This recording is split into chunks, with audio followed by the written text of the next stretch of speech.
technical difficulties. We have solved them all now, so we're gonna get going now. Do you want to just summarize what we've done so far that we started the meeting? Absolutely. Okay, so just because our microphone and camera is turned off, I'm just going to quickly summarize. We did start the meeting about 1 minute after 4 o'clock, and I did the land acknowledgement with the Comox First Nation. We did not have any late items, and we adopted our minutes with no errors or omissions. And we were introducing our delegation, but because my microphone was muted, you guys couldn't hear anything we were saying. So, and our camera was also turned off. So my apologies on that, but looks like we got it all solved.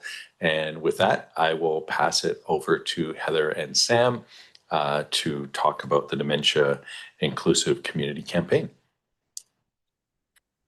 Hi, thank you so much for having us. Yeah, thanks very much. I also would like to introduce Mariko Sakamoto, Dr. Mariko Sakamoto from UVic, who's going to start off our presentation. She's the one who's done the research. So welcome, Mariko. Thanks, Heather. Thanks, everyone. Thank you, Council. I'm so glad it was an issue on your end. Apologies. I thought maybe I was having some trouble and got a little panic there. So that everything is resolved. Good afternoon, everyone. Thank you very much to Council for this opportunity to share our work with you. My name is Mariko Sakamoto, as Heather was saying. I'm an assistant professor at the School of Nursing at the University of Victoria and the lead of the project that we're going to talk about today. And really grateful to be here with Sam Pineda and Heather Neal-Furneaux, who are my colleagues, and are going to be telling you about our proposal just after I give a little bit of background as to what we want to talk about today. So as some of you might be aware, in September 2023, there was a regional workshop that was held in the Comox Valley to identify priorities related to dementia and aging in your communities. This workshop brought together people living with dementia, caregivers, service providers, community organizations, as well as researchers like myself to discuss key gaps and opportunities for research and action. And an important outcome of this workshop was the identification of a need for practical and what we would call community-based initiatives to support dementia-inclusive and dementia-friendly communities. Another outcome of this workshop was a special grant call that was launched in 2024 by the Comox Valley Healthcare Foundation, as well as the Comox Valley Community Foundation. And this was a grant focused on dementia. And through one of these grants, our team at the University of Victoria was able to partner with the Comox Valley Partners Group. So this is 6 local residents who have lived experience of dementia as caregivers.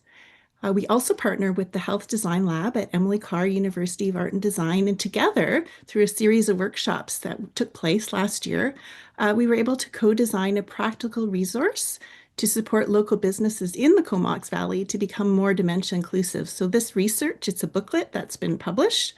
We've been disseminating copies throughout the community since the new year, and it's called Working Together, Creating a Dementia-Friendly Community in the Comox Valley, a guide for local businesses. So hopefully some of you might have come across some of these resources in the community so far.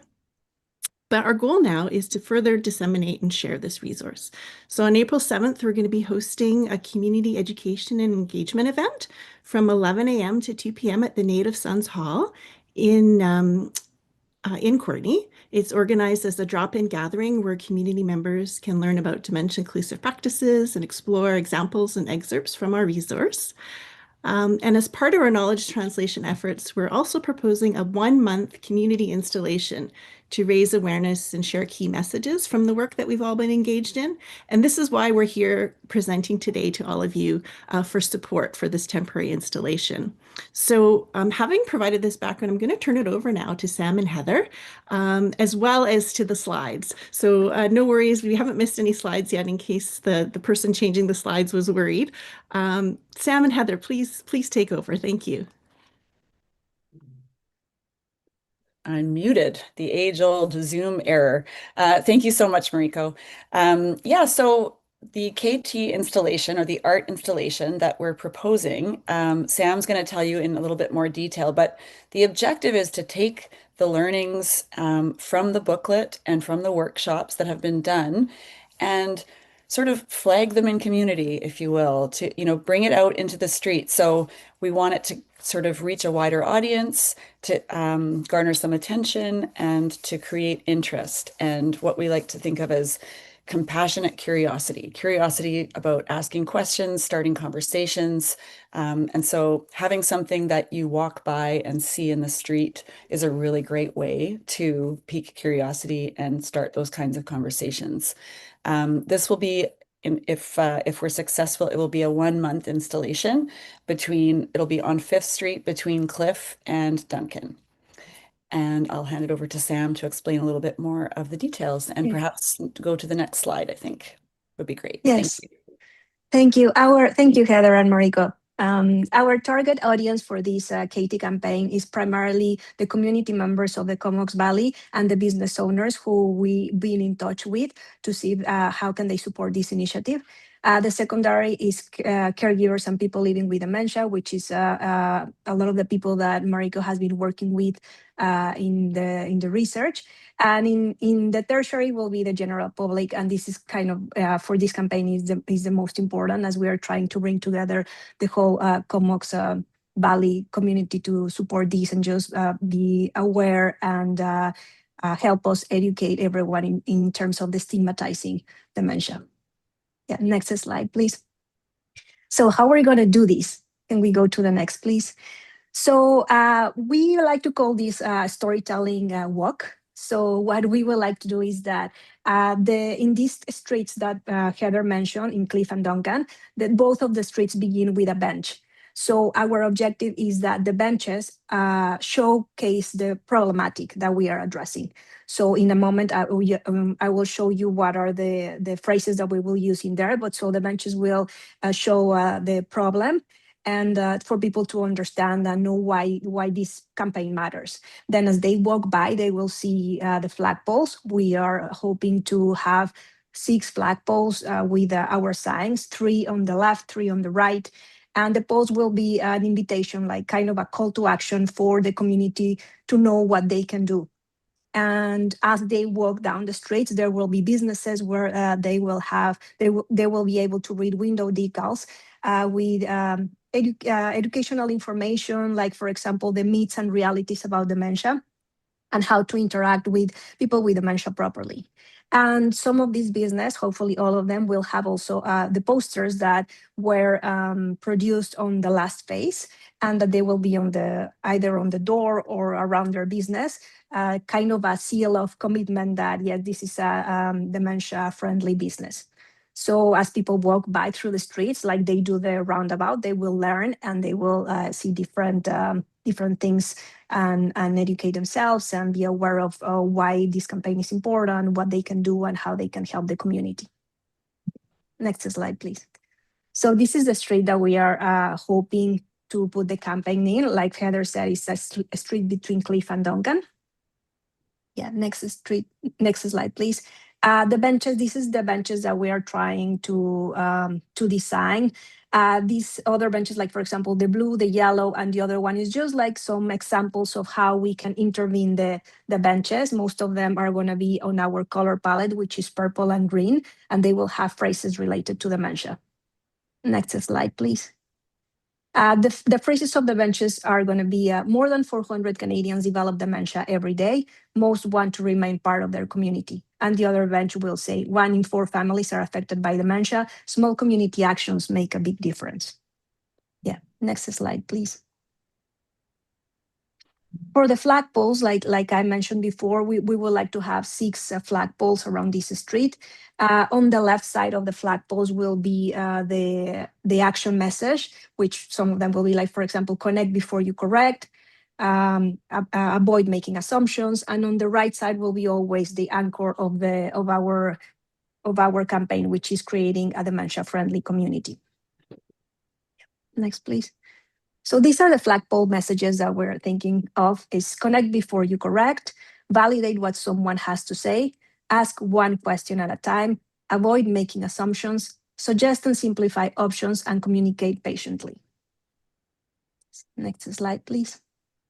And for the window decals, they will be very simple, but I think they will pop out from the businesses. The same, we will be using our color palette, which is purple and green.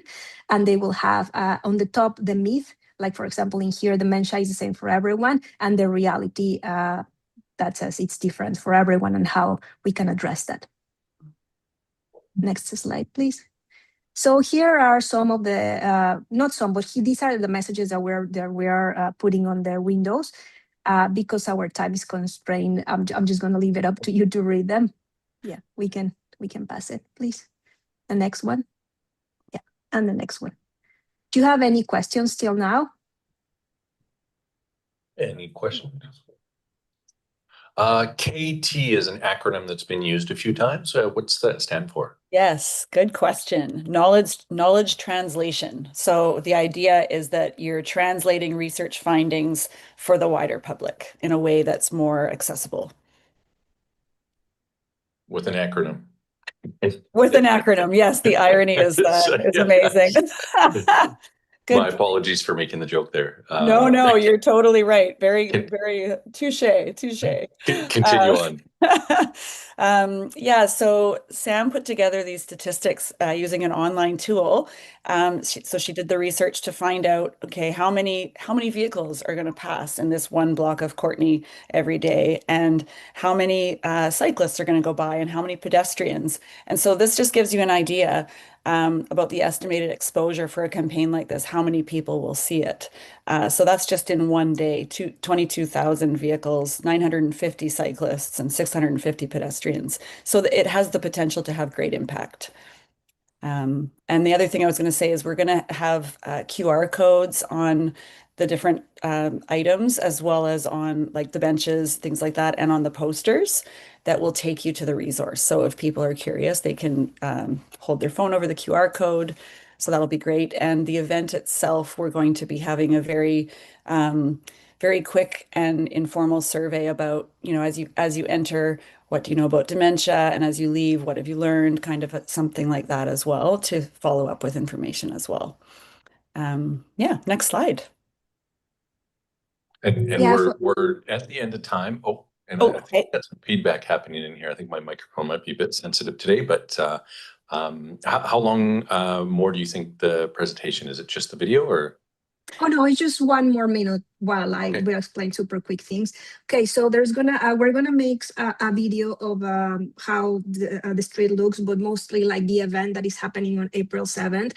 Ideally for us will be to have this installed on April 7th. So after the event, it finishes around 2 o'clock, we can walk with the people that attend the event on the street and just like for them to have a round at it.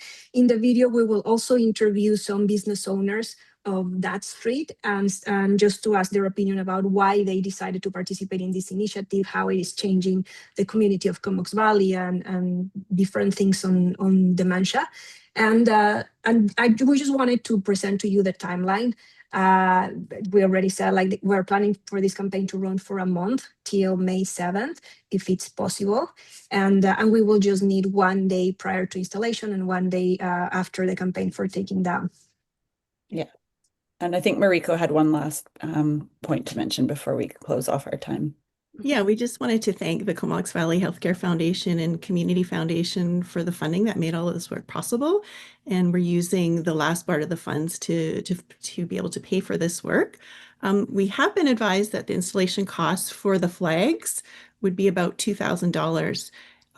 But we've also heard that there might be opportunities for in-kind municipal support for this kind of community initiative. And so we are also respectfully putting it out there to council to consider supporting this project through any kind of in-kind assistance with the installation of the banners, given that it was a bit more than we expected, and most of our remaining funds are going to fund the work that we've been talking about today. I think that's all I have. Yeah, that's great. Thank you so much for having us. Thank you.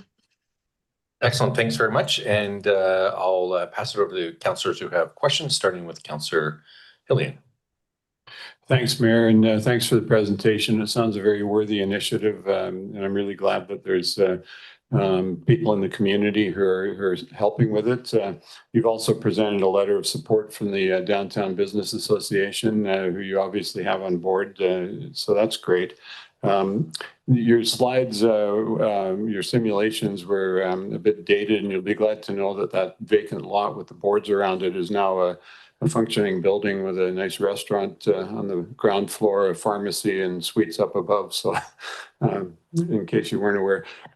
So I just wanted to get clear about what you're asking for from the city. Are you asking for staff support to put banners up?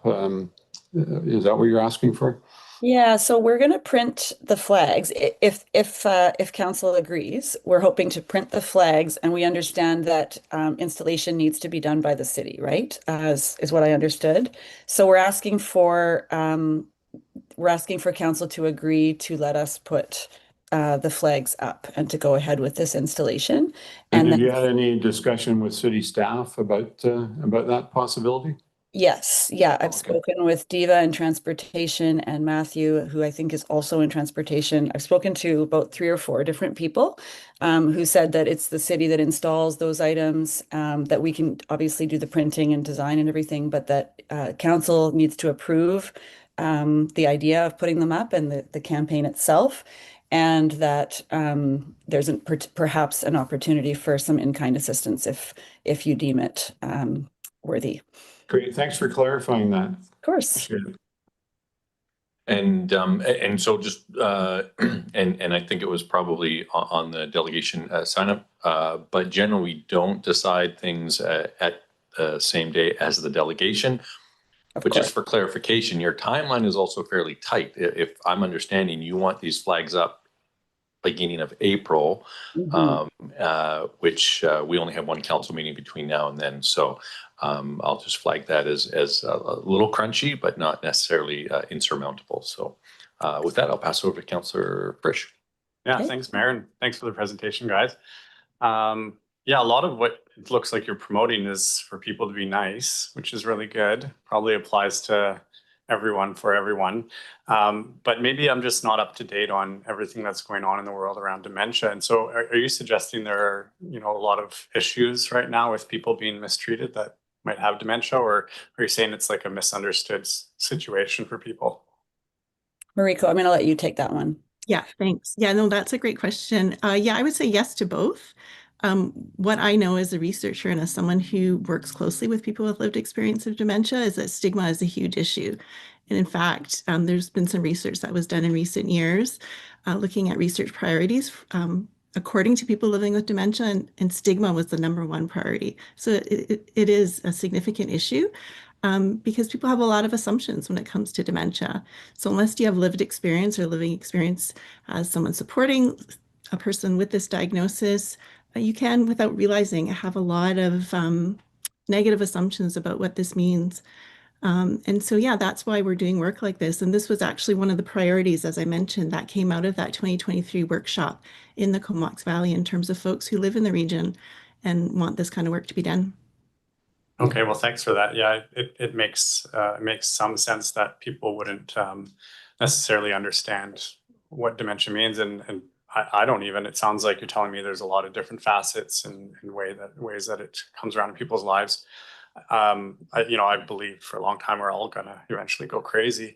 It's just a matter of how long till we get there. And as we age, all sorts of things come up. So I guess it's useful to point out how to deal with these situations. So I'm happy to support this and look forward to seeing it come through. Thanks. That's great to hear. And if I could just say as well that, the Comox Valley is an interesting place as a retirement destination for so many folks in BC and across the country. And so we're recognizing that as our populations age and as more and more people get older in the Comox Valley and potentially live with dementia, this is a priority for our communities. Mm-hmm. Absolutely. And I was reminded my very first UBCM conference I went to, dementia-friendly toolkits were available then. And then following up in 2017, I think Burnaby became BC's first dementia-friendly community.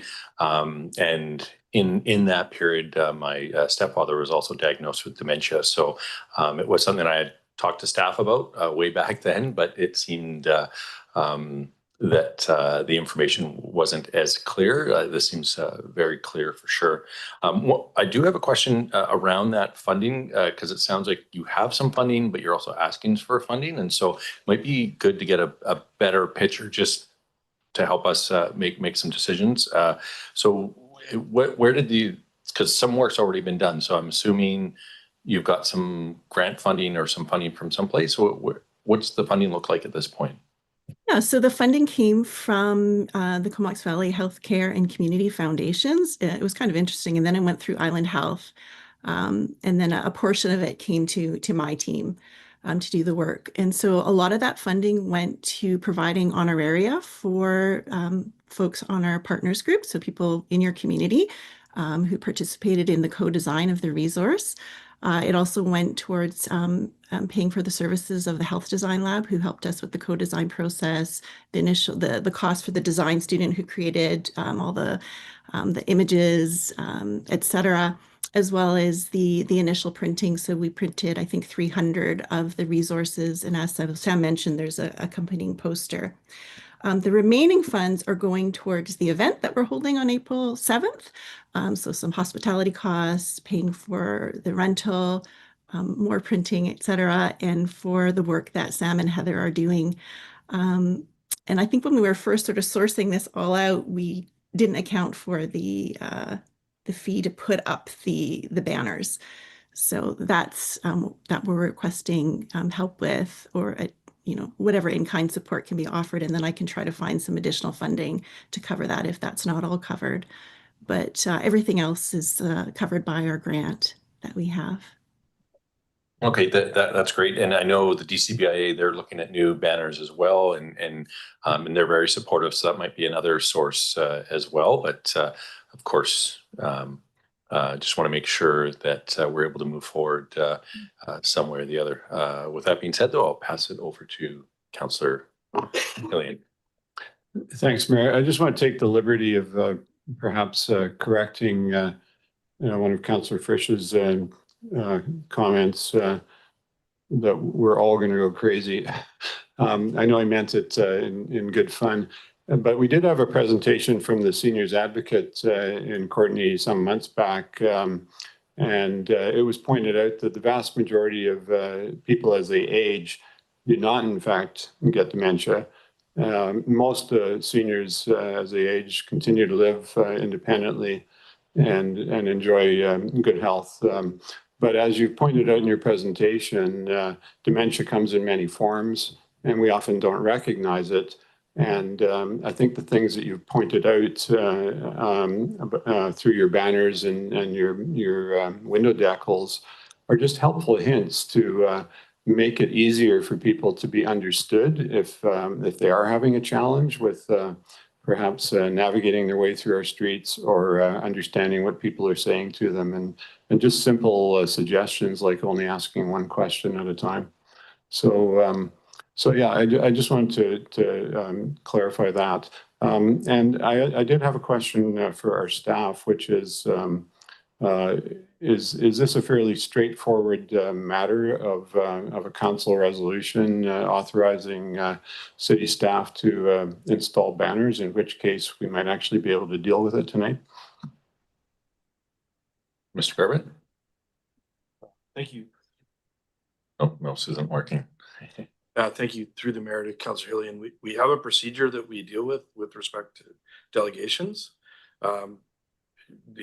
There is a prescribed fee as a result, and we've been, this is a challenging matter, obviously a good and worthy objectives, but we have many good and worthy objectives entirely through our organization, and so that's the purpose of understanding the costs. And so unfortunately, Mr. Shaw is not here, although there was reference to other operational services staff. So straightforward or not, there is a requirement to pay for it. So I would suggest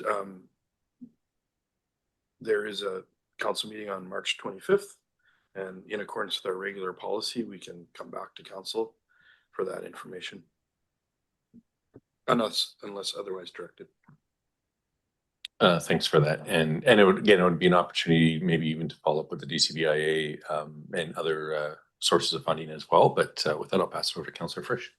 Yeah, thanks again, Mayor. And Councillor Helene's correct. That was in poor taste, and I was trying to be lighthearted, and I apologize. Yeah, thanks. Thanks for your apology. And I don't see any further questions or comments. Councillor Morin online, you're good? Oh, there we go. Yeah, I guess just to thank you for the presentation. So just to staff, I guess, do we need a specific resolution, or is it easy enough just for staff to come back with some details to make the decision next meeting on cost and things like that? Or do we need specific direction? Through the mayor to Councillor Morin, the topic will be back on the agenda. The Okay. ask appears is $2,000 to support the raising of the banners. So when it says in kind, that it needs to be accommodated. So Okay. if Thank that's you. articulated as the request, then that's what would be back on the agenda. And maybe, and we might not have the answer as well, but I'm assuming given that tight timeline between our next meeting and that beginning of April, that would be enough time for staff to pivot and make sure the installation, does that make sense? Like they've got a week's basically notice or less. Okay. All right. Well, with that then, it'll be coming back to council. And we'll obviously let you know as soon as we know. And with that, again, thank you very much for your presentation today. And we'll let you, you can keep watching if you want, but you're more than welcome to leave. So Okay, thanks well, again. Thank you so much for having us and for listening. Really appreciate your time and your wonderful thoughts. Thank you. Yeah, thanks very much, everyone. Take good care. Yeah. Thank you. Bye. Bye-bye. Thank you so much. Bye. Bye. Thank you. All right, and moving on to staff reports, we have the temporary winter shelter hours of operation extension. And I can pass it over to staff. Mr. Garber. Thank you. Through the mayor to council, starting on page 40 of the agenda, we have a staff report that was prepared with the consideration to extend the hours from 16 to 24 hours for the remainder of the winter shelter season. Unfortunately, our consultant Isha Matu-Skibbs wasn't able to join us today.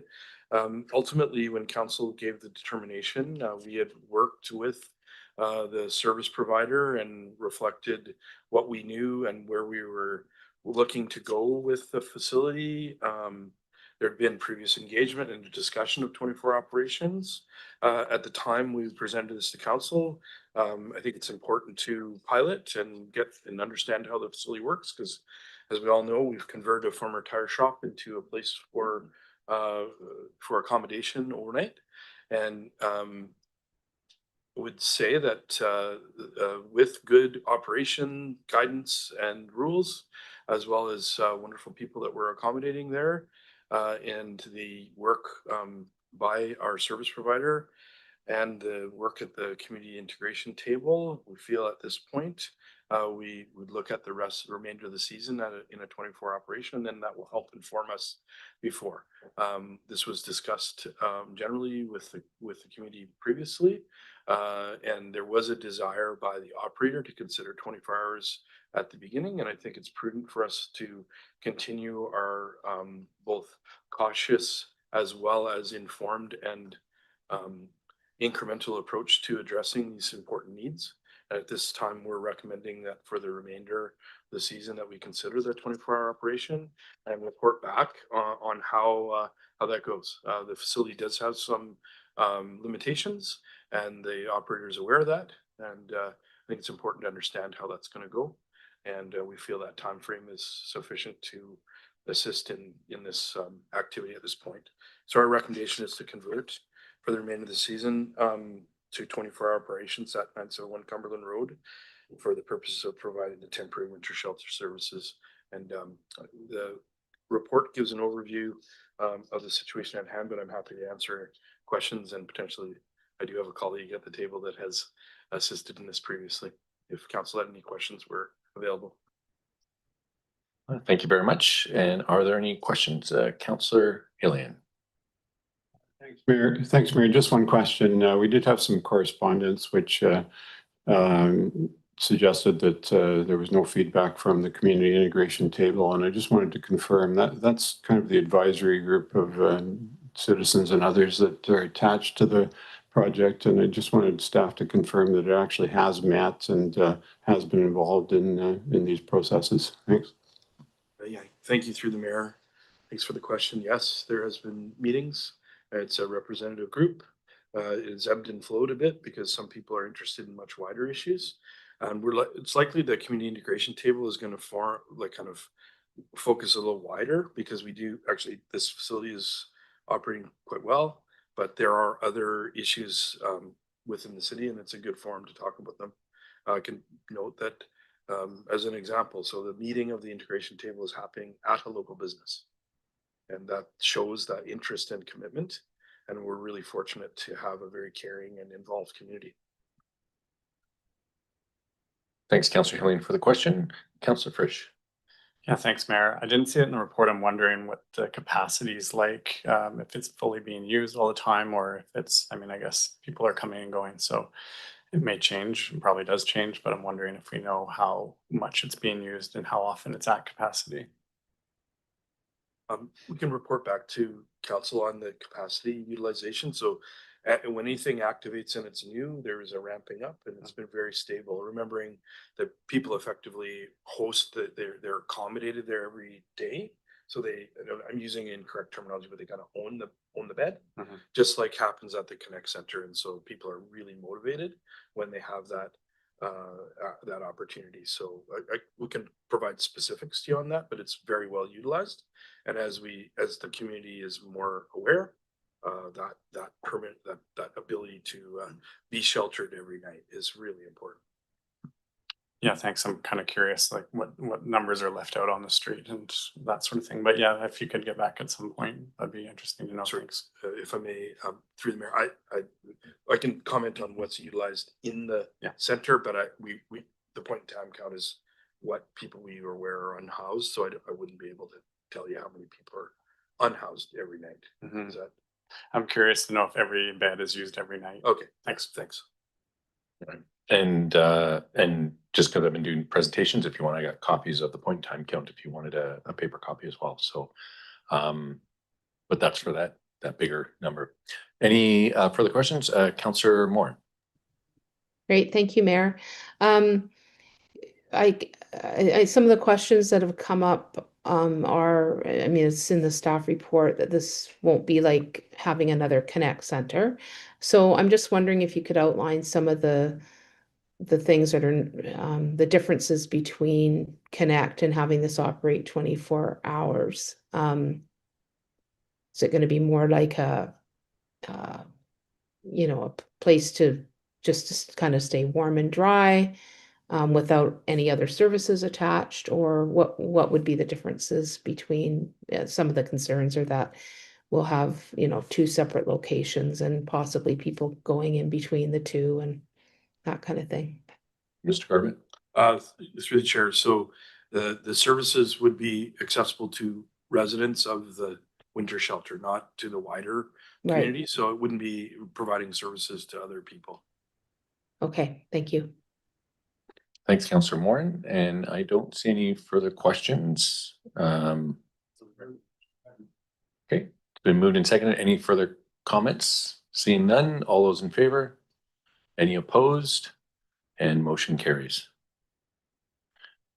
And next on the agenda, we have the 2023 to 2026 strategic priorities update for March 2026, and I'll pass it over to Mr. Garbett. Thank you. Thanks for the opportunity, Council. We're happy to report more regularly back on strategic priorities. So this is the March 2026 update. We've had some really key completed initiatives during this reporting period. McPhee Meadows Phase 1, implementation of our bylaw adjudication program. Actually, that stretches back a little ways. Subdivision servicing bylaw update, our East Side Fire Hall design update and partnership review, as well as city website launch. Those are some really important items. Table titled Courtenay Council Key Priorities 25-26 is our key 2026 priorities, where we give an update. And then starting on page page 53 of the agenda is an overview of all of our strategic priorities. Really happy that, notwithstanding it's a very quite large list, we're doing a very good job of addressing the items that council has brought forward, beginning with our strategic plan in 23. The reformed and updated format is the third attachment, strategic priorities 23-26 draft. It's just I think it's a very strong illustration of the strategic priorities in a graphic format that lets us know where we've been and where we're going. I wanted to identify that this incorporates the new imaging that we adopted as our own brand, and the communications department's done a fantastic job on that. Overall, in spite of a lot of challenging issues that we're facing, we're funded and delivering, I think, pretty effectively on those services. There have been a few issues that we've had to push a little bit farther out, but I feel like generally we're making good progress on the ones that council have identified as being really important, and it will provide some grist for our next council to work on in a few key areas. I'm available for any questions if council has them. All right, thanks very much for the presentation, and looking to council if there's any questions or comments. We'll start up. Councillor Killian. Thanks, Mayor. And I'm just wondering if staff could clarify the status of the East Side Fire Hall. We had some information this week suggesting it was going to tender and such, and I'm wondering if staff might clarify that. Thanks. I'll start, and then Mr. Pitcher can provide a feedback. So we have our construction management contract that was issued to Connect Construction. We briefed council on that. There was an article in I think there was a reference in Building Links today, and then we're going to be reporting shortly on the selection of the firm that is going to build the fire hall. And if we need anything else from IAE staff, they can brief that. Yes, thank you for the question. I think you've covered most of it. Yes, so we've awarded our construction manager contract to Connect Construction. We've recently achieved the 50% design milestone. We're rapidly approaching 70% design. We're waiting for our cost estimate to come in the very near future. We do hope to report back to council with much more detail, likely, hopefully in April. Thanks very much, Mr. Davidson. I don't see any other questions. Oh, Mr. Garvin. Sorry, thanks, Mr. Mayor. There was just in the last three cells in the update table and attachment 2, there was just 3 items: advocacy on differentiated tax rate, financial processes, as well as our reviewing our fees and charges. And so there was the data was not there with respect to advocating for differentiated tax rate. It's ongoing. However, the province has been extremely reluctant to make any change on that, notwithstanding this being a city priority for upwards of over 10 years anyways. With respect to the city's financial processes, Mr. Langemar's group in finance is leading that. It's ongoing work. We'll be bringing back reports on permissive tax exemption and our reserves policy in the April cycle, and then reviewing our fees and charges and fines component. That is coming in a series of reports through 2026, and that's reflective of our council direction with respect to the preparation of the 2026 financial plan. Some of those fees and charges will be updated related to fees related to development. However, it's been a little bit challenging to get to those fees because we continue to absorb new and evolving direction from the province on the regulatory side, which it is a little bit more complicated than straightforward in terms of the calculation of fees, because it has to be relative to the delivery of the service. But that's an update. Thanks. Excellent. Thanks for that. Any questions? Any further questions at all? Seeing none, there is a recommendation. Any questions or comments on it? Seeing none, all those in favor? Any opposed? And motion carries. Moving on to development services with the DCC and ACC's implementation and zoning bylaw phase 1 update. And I'll pass it over to Mr. Garvin. Thank you, Mr. Mayor. We have a overview of these 3 projects that are outlined in the staff report. There's been communication presented to the development industry as all 3 of these are very important items. And Ms. O'Connell is here for questions if council has any. All right, looking to council for any questions or comments. Seeing none. Okay, it's been moved and seconded. I still don't see any questions or comments, so call the question. Oh, Mr. Garvin, did you want? All those in favor? Any opposed? And motion carries. And then we'll move into infrastructure, environmental engineering, the Ryan Road sidewalk project update. And I'll pass it over to Mr. Garvin. Thank you. Through the mayor to council, Adam Pitcher, our manager of capital projects, is going to give an update on what council has identified as an extremely important pedestrian linkage in the community. Thanks, Jeff.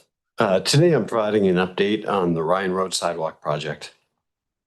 This project focuses on a missing sidewalk connection on Ryan Road between Back Road and Sandwick Road. The project has been under discussion for several years as part of the city's work to improve pedestrian safety along major corridors. I'll walk through the background, the design options we reviewed, and the recommendation going forward. The purpose of today's report is 2 things. First, to provide an update to council on the current status of the project. And second, to seek direction to proceed with the sidewalk-only design and move toward construction in 2026. Over the last year, we've completed additional technical work to confirm what is realistic to build within the corridor. Based on that work, staff are recommending moving forward with a sidewalk-only option so we can address the safety gap.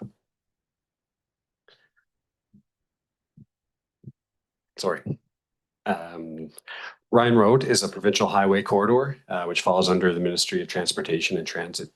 That means any changes to the road must be coordinated and approved by the province. There's currently a 350-meter gap in the sidewalk on the north side of Ryan Road. This gap has been identified as a pedestrian safety concern, particularly for people accessing transit or walking along the corridor.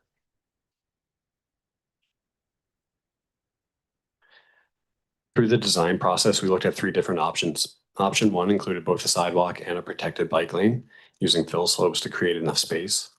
Option 2 also included a sidewalk and a protected bike lane. They used retaining walls instead of fill to reduce the footprint. Option 3 included the sidewalk only, which addresses the sidewalk gap, but does not add a protected cycling facility. All 3 options were reviewed from a technical, property impact, cost, and safety perspective.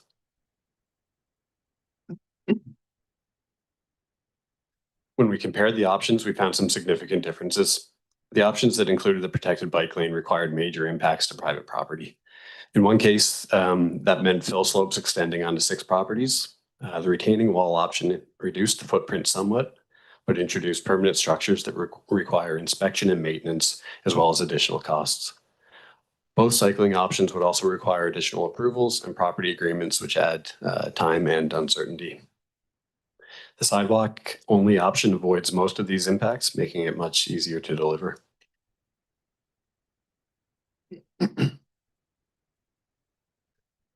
There are also some technical and safety considerations with adding a protected bike lane in this location. The bike lane would start at Back Road and end at Sandwick Road, which means it would become a short, isolated segment. Cyclists would be forced to leave the protected space and merge back into traffic.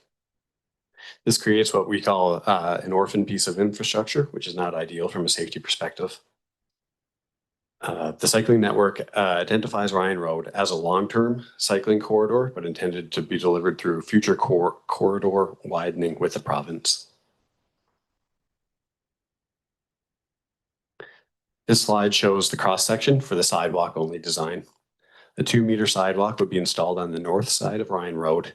The design also includes considerations for the bus pullout area to support transit operations. Cyclists would continue to use the existing 2-meter wide paved shoulder in the short term.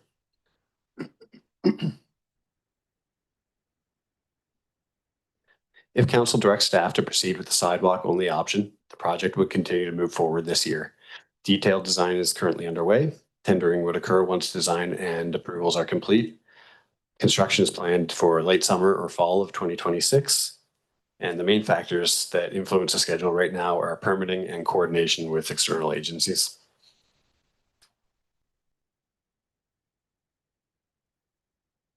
Several permits are required for this project. Our archaeological permits are required because the project overlaps a recorded archaeological site. Those permits are in place and valid until 2027. We also require an environmental notification under the Water Sustainability Act since drainage connects to Glen Urquhart Creek. A cultural heritage investigation permit with Comox First Nation is also underway, and these approvals are all on the critical path for the project schedule.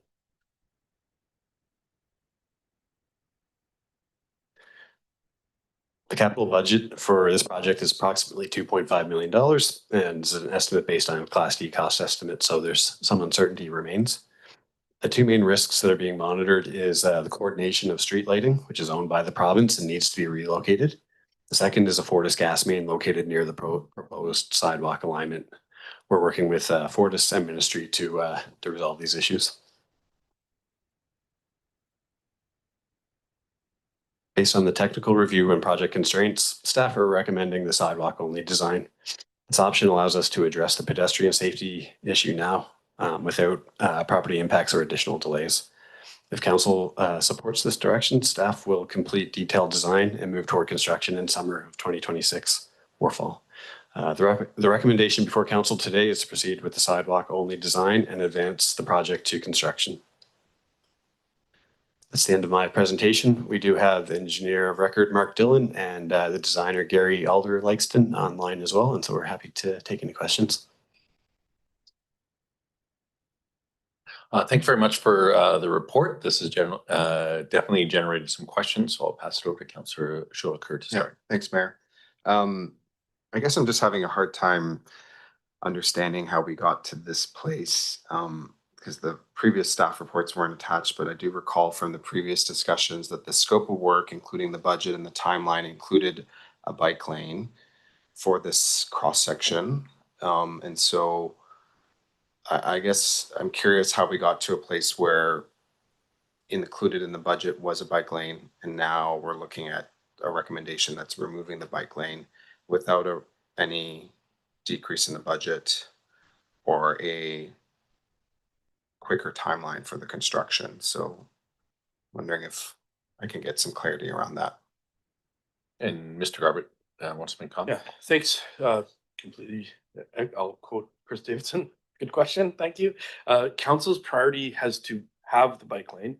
We have been challenged with MOTT's timeline. So we've spoken to council before about the impacts of Ministry of Transportation on this. At this point, the reason why we're including that is that the combined efforts to support the Ryan corridor to CFB Comox, we're hopeful will unlock through letters to Minister Farnsworth that this work speeds up. So if those works are not possible, we obviously won't spend that money, but the combination of the regional lobby to support the Ryan corridor, we're suggesting to leave at this point. So the budget is in place because council said it was a priority. There was an option when we originally drafted this, to ultimately say, hold on until we can work out with the Ministry of Transportation. Council was crystal clear that this is one of the biggest pedestrian priorities. So the recommendation is proceed, but the combined efforts will hopefully accelerate. It's a good partnership we have with MOTT, but they have told us that if we want this to be a component, we need to slow that down, which directly confronts council's priority here. And we're hopeful that we'll be able to drive together with the support of the region, CFB Comox, to unlock ministry's speed with which they're acting on this. So that is why the project budget remains in, and ultimately the only direction we can get from council right at this point is to proceed with the sidewalk, and the design with the sidewalk includes the bike lane design. And so staff can correct me, but it should hopefully result in it all coming together inside the time that we would like to have. I have a follow-up, Mayor, on that. So the direction that council gave included the bike lane. We're being asked to not approve a bike lane due to the constraints articulated in the presentation and in the report, but there's no reduction in budget. So I'm just trying to understand that. So if staff can clarify why there would not be a reduction in the budget and why, in fact, the original scope of work and the original timeline, because this was the timeline we were looking at with the bike lane. So that hasn't actually changed. Through the mayor to Councilor Jolicoeur. Yeah, that's a reasonable question. We need to update our cost estimates as we advance our design here. Hopeful that the cost will be less than what's included in the budget here, but we haven't updated our cost estimate based on these revised designs. So the budget in the capital plan is from the previous design. And Mr. Davison? Yes, thank you. Just to add to Mr. Pitcher's response, as we advance detailed design, we found this has been very, very challenging corridor to add a sidewalk to, unfortunately. So this seems like such an obvious place for a sidewalk.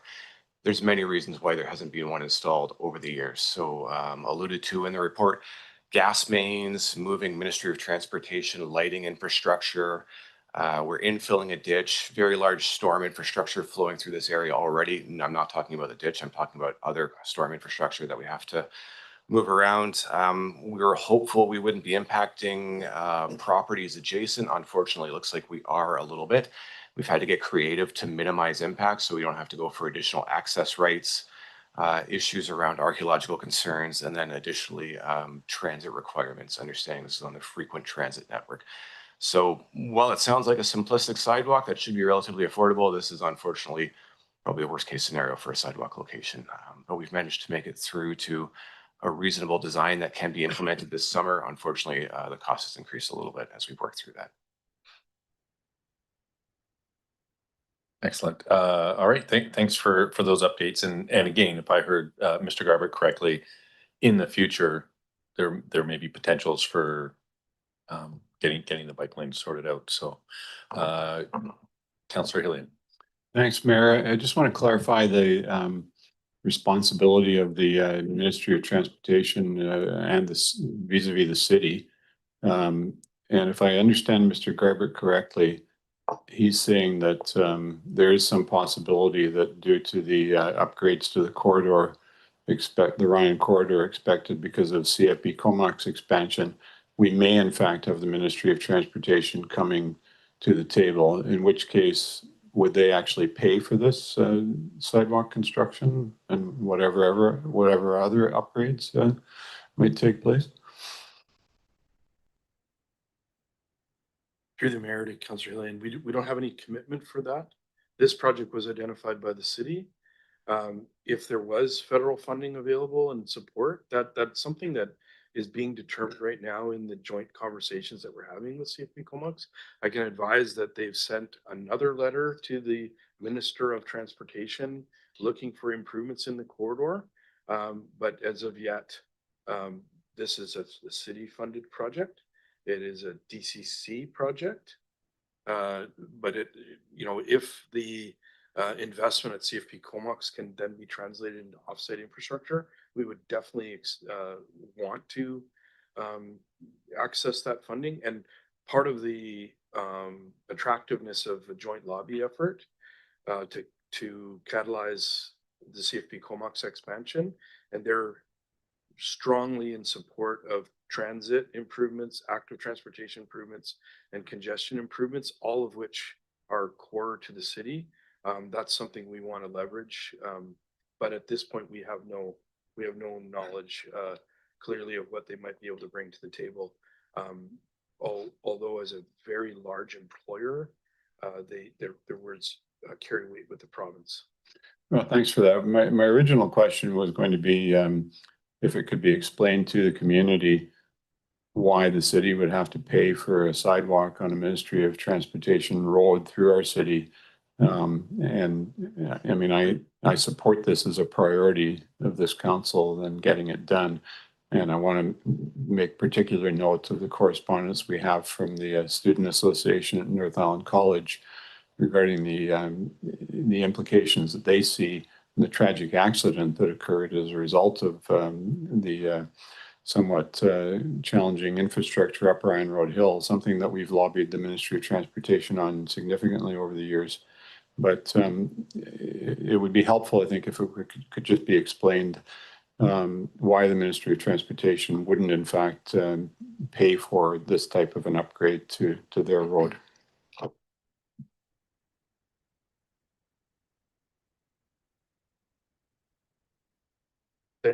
Thanks, Councillor Hillian. You're speaking to the way the Ministry of Transportation operates inside British Columbia. Their priorities range, but their number one priority is to move vehicles through an area. And so it is common for local governments to add active transportation and pedestrian inside those corridors. We have spoken to the Ministry of Transportation many times about their investments. This is very common that municipalities would be paying for this because it's not the movement of vehicles. And again, a couple of letters have been sent out, and there was a commitment as well, again, for that whole quarter with CFB Comox, City of Courtenay, and the regional district to actually create a working group that would include Ministry of Transportation and Transit as well, considering it's transportation and transit now. Definitely they need to be at the table to see what the priorities are. And so looking forward to those meetings. With that, I'll pass it over to Councillor Frisch. Yeah, thanks, Mayor. I'm also always been amazed with the price of this project. You outlined some of the reasons why it would be like that. And then you're suggesting maybe pulling out the bike lane. Well, obviously it would be a little less expensive, but at this point things might have gone up. We've been talking about this for quite some time, so prices always go up. I'm kind of wondering about the streetlights and why, like, they really have to be moved, sort of thing. And you know, sometimes it's great to think we can do things less expensive, but I'm curious about your thoughts on how important it is for us to move those streetlights. It's a great question, Councillor Fish. I will hand it over to our engineer of record, Mark Dillon, for this one. But yeah, it's definitely a complex issue. Mark. Yeah, Your Worship, Council. Thank you very much, Mr. Pritchard. Yeah, no, it's a very good question. In regards to that, right now, the setback for a streetlight through the ministry is 1.0 meters. So where the curb is now, actually, it might be good, Adam, if you could just bring up your original photo or your front page of your presentation, so council can get an understanding of the road itself. I know you're very familiar with it. Easier to speak when we have a photograph like this. So if you can take a look at the white line, they call that the fog line, and then we have the edge of pavement just beyond that, and that's roughly around 2 meters. So the new cross section, that's where the new curb will be. And if you can just run down the photo there, you can see the street light, the existing street light that's there now. And so it will be in very close to the curb and does not meet the 1.0 meter setback required for the ministry. So there's that issue as well, but also we're changing the grade, and the grade is changing through there. So what happens is we have to lower or raise the streetlight base itself. So in the new design, we'll be pulling those street lights back behind the sidewalk in regards to increased safety and also meet the ministry requirements. We're relocating them regardless because we're changing the grade in that area because we're adding a sidewalk. We're adding a curb and then a sidewalk on top of that as well. So it increases it changes the elevation in that area. I hope I answered your question. If not, yeah, thanks, Mark. That does help, and to understand the complexities of something simple like a street light. You might think you might just make a bigger sidewalk around it, you know, at that point for, you know, a couple $100, but I can see up and down and all around. I guess what would be really interesting, and, you know, it might not be 100% necessary, but it, you know, for everyone to understand, it'd be nice to know what the numbers are like how much are we spending to move those? And you've talked about the gas line. I assume you don't exactly know where it is, and you might hit it, you might not. And the cost of the concrete. It's nice to see what the approximate costs are. So going forward, I'd love to hear back on. Obviously, you're going to tell us, I guess, when the more definite estimates come in, what those pieces are like. So I'm looking forward to see that. Thanks so much. Welcome. Yeah, and this particular part of the conversation reminds me of the Fifth Street, Complete Street conversation when the telephone poles were going to be in the middle of the sidewalk, and it was like, well, let's make it all underground, and the cost of doing that again would double the budget or some silly thing. So, yeah, totally, yeah, the complexities are definitely challenging. Councillor. Yeah, thanks, Mayor. I do have two more sets of questions. Just going back to the budget, page 7 of the staff report, $2.5 million, a Class D estimate. So we've had so many conversations about this project. I'm just struggling to understand that estimate that was done that included a bike lane. You're saying in the staff report, staff still believe that the approved budget will be adequate to fund, including the emerging risks noted below.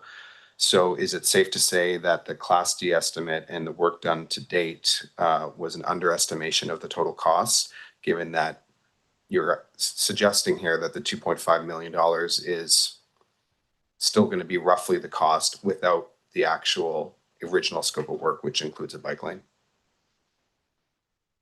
Can you repeat the question, Councillor Jolicoeur? $2.5 million for a sidewalk and a bike lane. Yep. Is it still, you're still suggesting it's $2.5 million just for the sidewalk? Thanks for the question, Councillor Jolicoeur. Through the mayor, we need to update our cost estimates. We do think we have adequate budget here, but as all the discussion points to, this is an incredibly complex project. So yeah, we will report back on updated cost estimates, but yeah, this staff do feel that it's adequate. Yeah. I think, Mayor, I just continue to have concerns around our original scoping of projects. This is another project that has come back with issues that maybe we didn't know about, like the gas lines and the lighting, but some of the archaeological, those were in the original report. So I guess I just have some frustrations. I'm going to move to my second, if I can, because I don't see any other lights, which is in the staff report, it talks about the rationale, some of the rationales around why we shouldn't do the bike lane to date. And it speaks to the ease of design when the potential future road widening occurs. And that would be the more likely and feasible route to include bike lanes along Ryan Road. And so I guess my question to staff, Mayor, is are we in the hopper on MOTI for that? Do we have any indication? Have we done any planning for road widening along the corridor? I'm just really curious because it's used as a rationale for why not. But, you know, for me, I haven't really heard around what that looks like in the future. And so I'm wondering if we can get some more details on the road widening. Thanks for the question, Councillor Jolicoeur. Through the mayor, as much I'm not involved in all discussions with Ministry of Transportation, and I hear your frustration on this, but I'll say this project has been around for a long time. And it's because of the complexity of this site. It's part of the complexity with working with Ministry of Transportation. As the city manager alluded to, the Ministry of Transportation has their own priorities that we're not necessarily party to. And so as far as whether we're in the hopper or not, I'm probably not the one to answer, but this is a very, very complex site, and it is the ministry's road to control and approve. All right. Yeah. Thanks for the questions. And yeah, I can definitely say time and time again when I look at the project that Ministry of Transportation has some form of control over. Definitely take a lot of time and often seem to never happen. And it might be good to clarify for anybody who's watching online. One of the big challenges of the Ministry of Transportation basically is in charge of the corridor, you know, from the Parkway. From the Inland Highway down to Cliff, all the way down to 17th, across 17th, down to Ryan Road, and then up to Ryan Road to Anderton. And the fact that anything that happens on those major corridors within the city of Courtenay really have to go through their sausage maker, and it is painfully slow. And often because of their own requirements, the cost of things can go up. And even within their own organization, I received a phone call asking who was putting in a crossing light at Cowichan and North Island College. And I reminded them that it was probably them, and they just weren't aware. So it can be really challenging sometimes, unfortunately. So with that, I'll pass it over to Councillor Fridge. Yeah, thanks, Mayor. Just to add some clarity, because I understand this is, the general public looks at these numbers, they're very big. When was the Class D estimate done? If you can remind me, I think it was in the report, but I can't remember. It's been a few years, right? Since you guys did that Class D estimate? Thanks for the question, Councillor. First note, the Class D cost estimate was the last time we came to council, which I want to say is last year. The July 16th, 2025 council meeting. So we had our Class D cost estimate prepared in advance of that meeting. Yeah, and that one included the bike lane, but I think you warned us a while back that was going to be extremely complicated to get to. So I guess things have, even just in a year, I think things change quite drastically with pricing. And I do just want to point out the capital plans that were prepared, like the costs that we have included in our capital plan for 2026 were based on the previous design. We need to update those costs and update the capital plan. But when we submitted our budget numbers for this project, it was based on the inclusion of the protected cycle lane within the project. So it is, for lack of a better word, like a stale number in the capital plan. And a Class D is pretty high level as well. I'm guessing you're not necessarily looking at all these drawings and all the requirements at that point. That's correct, and it's why we've made great progress over the last number of months. But again, the complexity of this site, it may sound silly, but it is the reason for detailed design. When you actually start getting into the details of this site and how complex it is, again with the street lights, the Fortis gas main, even just they continue to state, this is the ministry's road. It's just a very, very complex site, and so we're making good progress, but it is what happens sometimes in detailed design. Thanks for clarifying that for us. And just before I go to Council Morin online, I'm just going to actually I will go to Council Morin online. You're up. Great, thank you, Mayor. All good questions for sure around how project complexity has a huge part in all these conversations. But Councillor Hillian did talk about the letter received from the Student Association.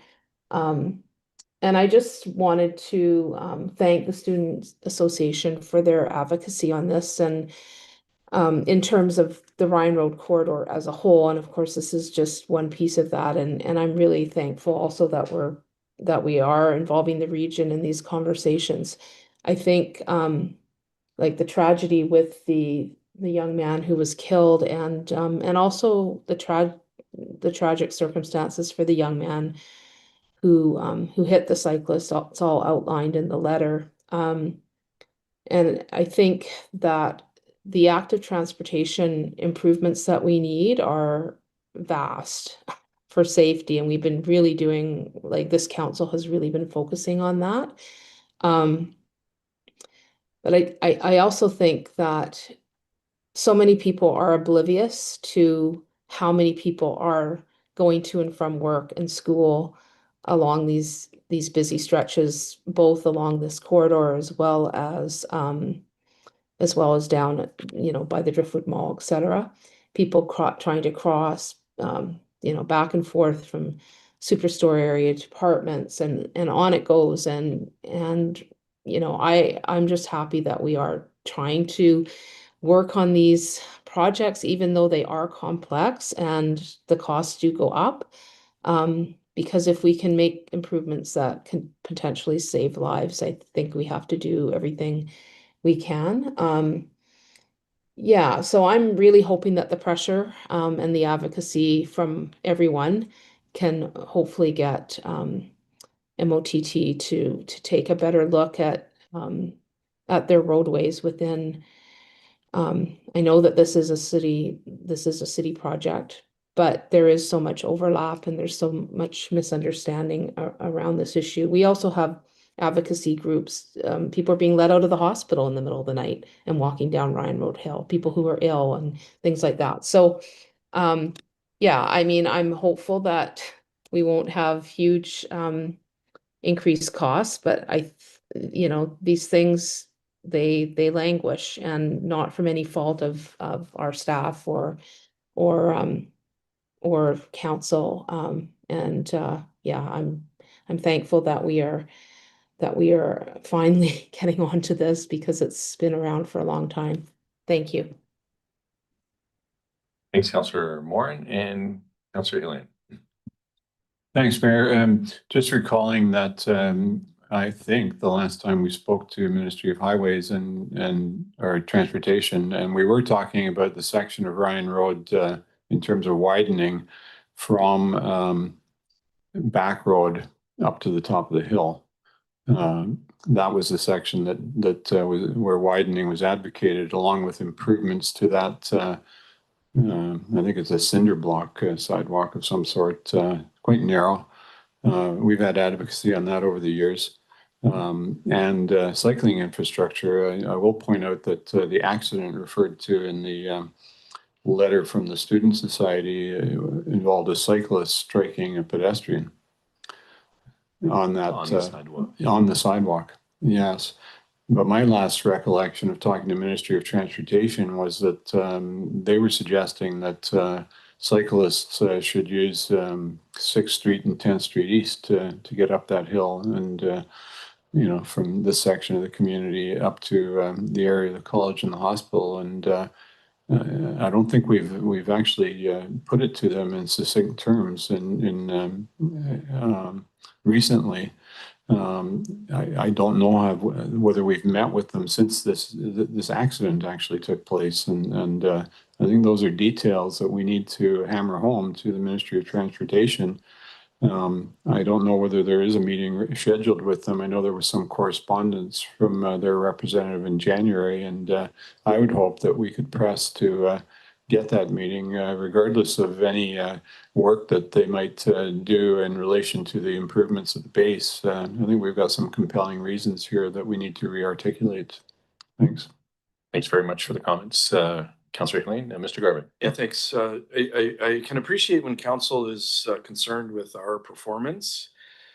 This corridor is controlled by the Ministry of Transportation. The delays and timelines related to this, and we have a very good and operational relationship with the Ministry of Transportation, but your staff are not delaying projects, and cost escalations go forward.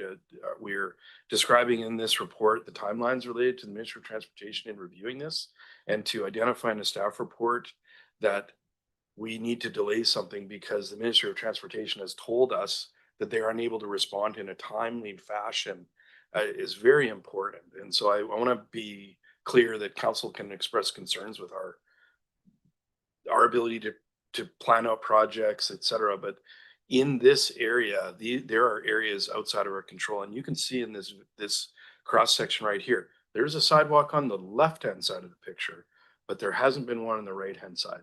And I don't know the history as to why that wasn't there, but I can suggest that it's probably because it is so complicated. And so I appreciate a concern on our ability to decide what projects cost, but these timelines are hugely impactful. And every time we have delays in reviews, it will escalate the cost. And so I want to suggest that when we are unable to control the timeline there, the subsequent cost delays and escalations are not related to the level of effort of your staff. So I just want to be clear about that. And at the same time, we have to maintain a working relationship with the Ministry of Transportation. But since I arrived as your city manager, each and every year we have attempted to move the dial with the Ministry of Transportation. And to be frank, they have other priorities, and we have got climate impact issues that are going there. And this area office has been pulled in other directions. Thanks. Yeah, and I mean, if we even just go up to Back Road, then there's no sidewalk on the other side that goes up to Lerwick. And when we met with Ministry of Transportation on, I think what they were first talking about, an overpass that would go from Cowichan into North Island College, the cost of that was going to be immense. So it was, well, let's put a signaled crossing in, which is now done. But part of the signaled crossing that they promised us at that time was a sidewalk from Cowichan up to Lerwick. And that has not happened. And so, again, there are definitely, to Councillor Hilling's point earlier, there are definitely quite a few points where having a meeting might be quite worthwhile sooner rather than later. So, because again, we're from a prioritization standpoint, it does look like some things are being missed. Councillor Jolicoeur? Yeah, two more quick clarification questions. I'll probably share if no one else has their mic on, just my final thoughts. But Councillor Fish does, but great, thanks. AAA Ability is in the cycling network for this as a spine route in the staff report and in the cycling network plan. Is there an opportunity, so if we move ahead with this recommendation, is there an opportunity to look at the current existing active transportation facility right now, which is a white painted line? Is there, and I don't know all the steps to get to the AAA rating, the highest rating, the protected bike lane, but is there an opportunity for us to look at another type of facility? And it doesn't require the walls. Mr. Garvin had a comment. Through Sorry to the cut you off, mayor, Adam. Councillor Jolicoeur, not without the Ministry of Transportation approval, it's their road. So we are working within the constraints we have, and that's why we're trying to proceed with council's priority. But actually, to go to Councillor Hilling's comment, we actually do have parallel works that are happening on 6th Street East and through Braidwood. That's another, the report will come next, that we have a bikeway there. So we're doing our best to move through the corridor to accommodate active transportation.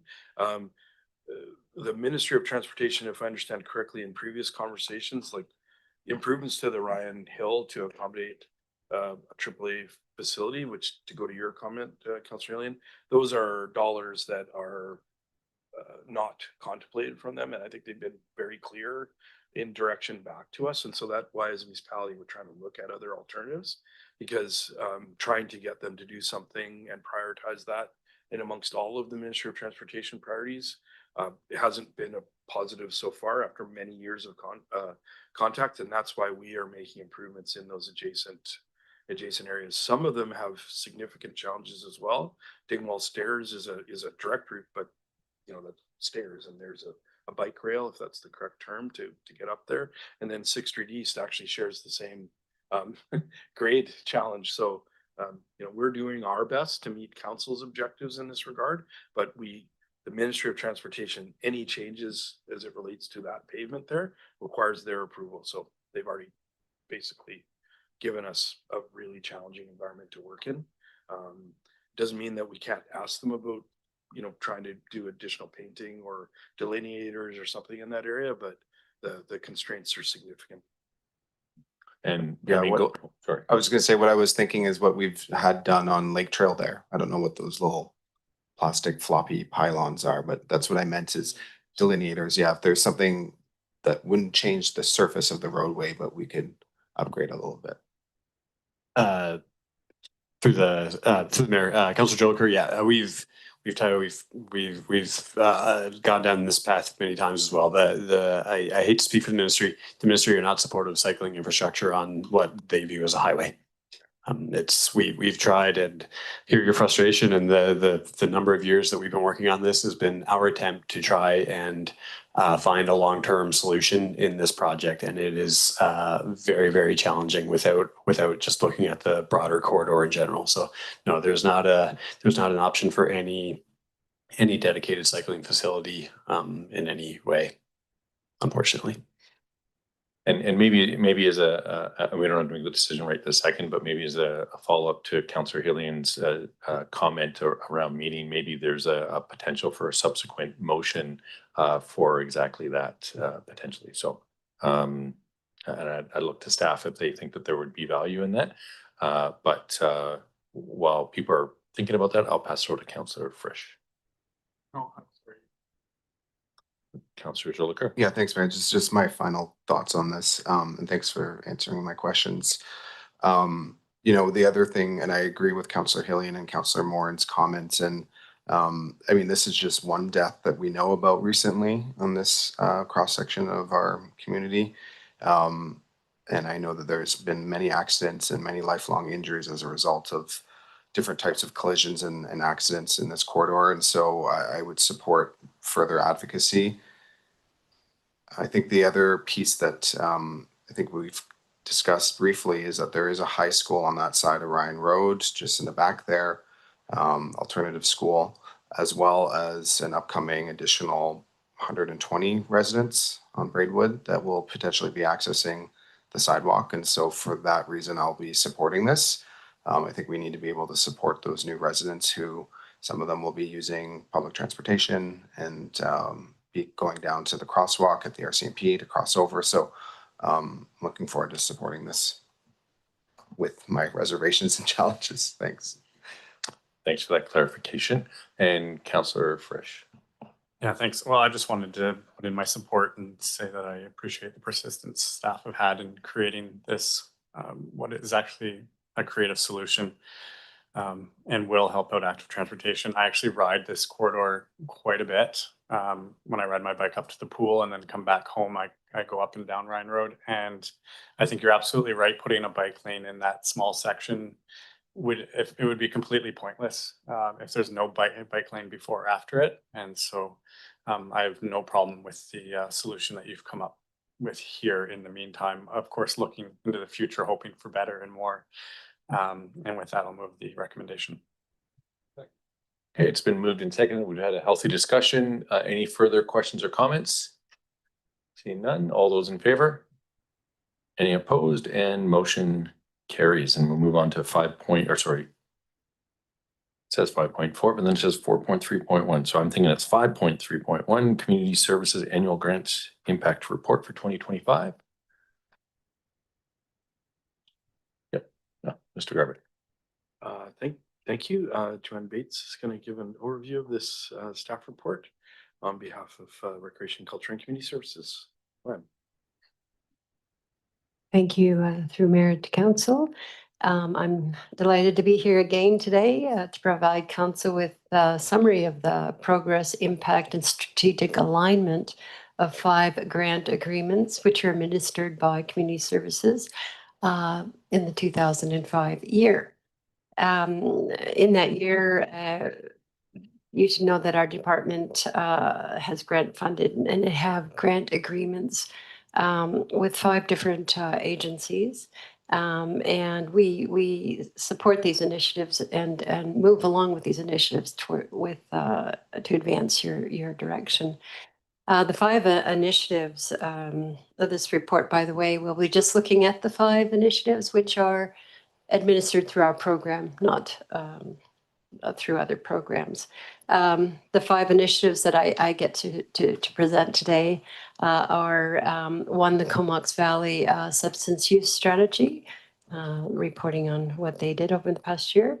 The other one that I'll be speaking to briefly is the Share the Garden or Share the Harvest Community Garden, operated by the Lush Community Food Action Society. The first one was by IOWSS. And the next one I'll be speaking to is the agreement we have with the Comox Valley Naturalist Society around the restoration of the Gary Oaks in the Vanier Nature Valley Park, or the Nature Park, sorry. Another one is the Winter Farmers Market Agreement we have with the Comox Valley Farmers Market Association. It's a rent subsidy. And the final one that I'll speak to is a grant, actually funds that came in to the city from the Comox Valley Community Foundation for community winter response and storage solutions. So that's a wide spectrum of different agencies that we have granted to do some wonderful work. And I'm going to compress this, but I'll be available for questions about any of those grants. I'm really excited about the outcomes. Really, in summary, I just want to say that I've witnessed over this year phenomenal community partnerships with all of these community-driven community-driven projects. Lots of volunteers, significant amount of volunteer effort with all of them providing matched funding or more and required to do so as part of their agreements. And all of them making an impact on the lives of people who live here, not just in terms of immediate dealing with immediate crisis as we are with the winter response, but also in terms of creating parallel systems, redesigning, say, the park there, or bringing it back to its natural state. And a lot of them having multiple community partnerships engaged in the process. I like to talk about return on investment too. The total in 2025 that we spent on we provided these 5 initiatives was about $35,000. And then additionally, we received $28,000 from the Comox Valley Community Futures Foundation. And I think I want to say that if we matched that money alone, we're looking at, about $70,000. But social return on investment is known to be $3 for every dollar provided. So that's well over, now we're looking at about, so if that's 65 times 3, so we're looking at about 180,000. So quite a nice investment overall. But just to highlight some of the things that the groups reported back on. First of all, looking at the Comox Valley Substance Use Initiative, they've had some profound work done in terms of engaging peers and Indigenous in their work, developing a lens, actually an advisory committee of peers and Indigenous elders to guide all aspects of the rollout of the substance strategy. So that's pretty phenomenal. And that work is rippling down into each of the action tables. The advisory committee coming up with recommendations for each of the action tables, and then it flowing through. They've developed a cultural humility and safety training plan, and everybody is learning that. But in addition, they are rolling out the 29 recommendations, or doing their best to roll them out. And in this year, there's been they wanted me to mention the safe inhalation and overdose prevention site that's been opened, and they've had a big part in advocating for that, and the CRCL Circle team that's been launched. Another highlight of the Share the Harvest community garden, really strong volunteer engagement there, community participation. Just looking at the hours, volunteer hours, there are 645 volunteer hours. One of the quotes was touching. I thought, this is really what it's all about, ensuring that it's inclusive and welcoming, the garden. And, finding ways, raising the beds so that people who have difficulty accessing the garden are now able to be in there and participate fully. If they don't have the income to purchase the seeds, the society is finding the funds to enable many different people to participate. So I appreciated some of the quotes that came back. Vanier Nature Park and Gary York Restoration Project. Again, significant volunteer hours. Look at this, 966 volunteer hours on that this past year. A strengthened community and Indigenous engagement, also school engagement, because it's located right near the high school. Schools are taking an interest in becoming future stewards and learning about the park. And again, matched funding, all of these matched or greater than matched funding. The Courtenay Farmers Market rental support that we're providing for the winter market. I'm astounded. I live close to the Native Sons Hall, so I go there on Saturdays, and it is a central hub of community connections, in addition to the economic impact for the community.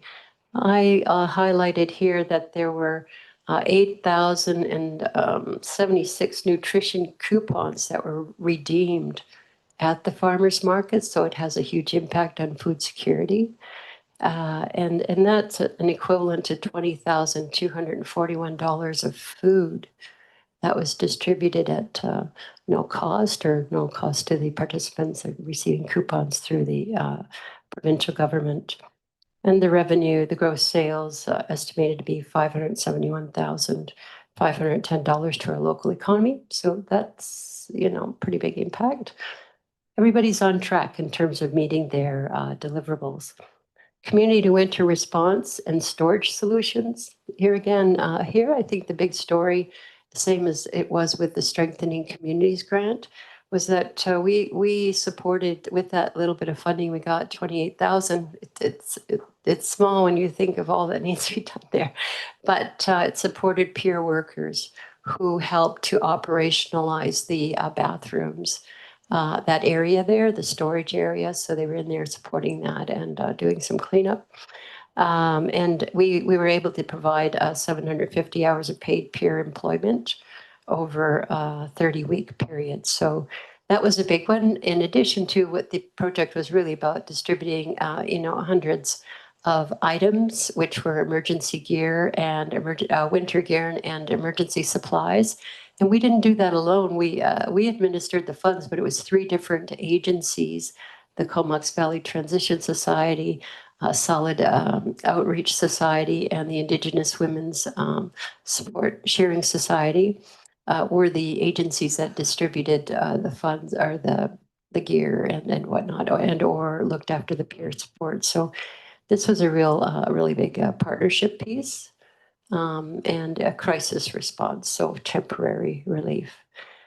So really, when I look at all of these really wide spectrum of things that were underway, I really appreciate that we had this partnership with our communities and demonstrative positive impact on community, social, economic, and environmental areas, and that the partners that we are supporting are providing that back to us in spades.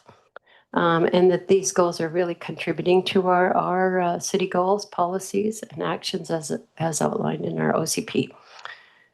In conducting this holistic view, I saw some huge benefits when I could put together the data that I received. So if I received volunteer hours, and I can talk about it together. When I receive information about how much money they've matched, that I can talk about the return of investment. When I'm seeing consistency in some of these reporting, it helps to paint a clearer picture of our impact, and it helps to show the extent to which it is aligned with our OCP. That said, I also noticed inconsistencies in the things that I received, and so it feels a bit like missed opportunity. For instance, not everybody provided the same kind of metric or the same kind of metrics, whether it was qualitative or quantitative. Not everybody gave me a full financial picture. Not that I want to make it difficult. I'm just thinking it would be great if we had some sort of similar threads, and we had similar agreements. Easy to do with similar reporting mechanisms. We don't really have a way of an evaluation strategy for this, and a way of tracking, and then a way of showing us at the end of the day how well we spent our dollars, right? And so, yeah, that's something I noticed. And the other was looking at how we determine who gets funding, how much is funded. It varies. Some, in this case, all of these folks were required to sign on to a service agreement, and they each had to then provide certain deliverables. But there are other, I'm aware of, or have been made aware of, other grants that are provided through council, and they may not have an agreement attached to them, and may not have the same kinds of reporting, and it would I think it would be to our benefit to have some kind of policy around this or some kind of consistency. I'm going to move it over to Susie if you want to speak more to that, but that's really what I noticed. And yeah, we talk about policy, but there isn't really a lot of and we collect these beautiful reports and they're presented sort of one here, one there. And it's the consolidation of them that really says a lot about what we got out of $35,000. So yeah, it would be good if we could have a sort of a more consistent way of thinking about granting and then tracking what comes back and also celebrating what comes back and showcasing it.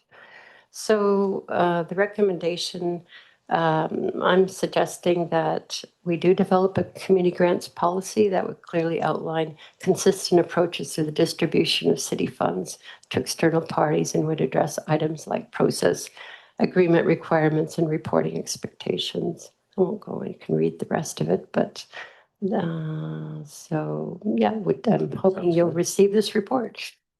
All right. Ms. Saunders, you're good? Okay. Councillor Jolicoeur. Yeah, thanks, Mayor. And thanks for the presentation. This is really positive and uplifting. So appreciate you taking the time to bring us through the report. I guess just a general comment that I think that this, and you kind of added it right at the end of your presentation, that I really believe we need to be celebrating the information that's in here. So I hope to see this through social media. And maybe if you're able to do that, what you imagine in terms of the beautification of the data translation. We heard knowledge translation. I think that would be really helpful for the community to understand the return on investment. I guess my question is specifically around the policy piece, and I really appreciate that we're committing to clarify and add some transparency around this process. But I guess my curiosity, and it does say in the second part of the resolution that you're going to come back with options. And just from my own personal experience, both in participating in some of these groups in my role as a counselor, but also outside of council, reporting is actually quite a sticky topic for a lot of organizations, small organizations as well, including, a lot of the organizations that we see here on the list are quite small. And so I just am wondering, are we going to be considering ways to apply equity to how people can share back? And I see that in this report you have provided qualitative, which is really helpful, and I appreciate that. But I think about things like decolonizing reporting structures and how we're going to be analyzing that, especially when we're working with our Indigenous partners to advance some of our social objectives in our OCP and otherwise. So that's my first question. Thanks, Mayor. First question. Oh, hang on one second. I got the wrong mic. There we go. Thank you, Mayor, through Councillor Jolicoeur. Yes, I hear you loudly and clearly. When we're talking about developing a reporting mechanism, having managed a national granting program, trying to look at perhaps when we come back with the options, looking at the organizations and the amounts of funding that we're and keeping it simple. Keeping it simple, and the decolonizing is important as well. It might be interesting to have some even focus groups to develop the template reporting, and qualitative would definitely remain in there. But there's probably some basic metrics that most people could give, but if it's under a certain threshold, we would, less reporting. But there might be a few basic threshold, basic questions that we could ask amongst all of them. All right. Okay, thanks very much for that. And Councillor Moore, we just have Councillor Hillian, and then we'll get to you online. Councillor Hillian. Yeah, thanks, Mayor. Thanks for the report, Joanne. I guess I'm a little bit worried about us developing a lot of extensive criteria to cover a $35,000 investment. I wouldn't want us to spend a ton of work on this. I do appreciate having some criteria for administering grants, but in terms of spending a lot of time and energy to evaluate $35,000 of investment, I'm not really there. But I do have a couple of questions, and I want to honor the value of this work that is going on. And I'll share that I was with the mayor and the CAO in a presentation to the Rotary Club in Cumberland yesterday. And one of the questions that came to us was, or comment rather, that the person noticed that there were fewer people outside the Connect Center recently than had been seen in the past. And we were able to attribute that to both the provision of a compound where people can store their belongings, and there's additional washroom facilities, as well as the winter shelter work that's gone on. So a tangible result where people actually have services and, aren't, we don't want to make people invisible, but when people have a place to keep their belongings, we don't see so many shopping carts on street corners, and so I think that's a positive. My question was with regards to the community harvest garden.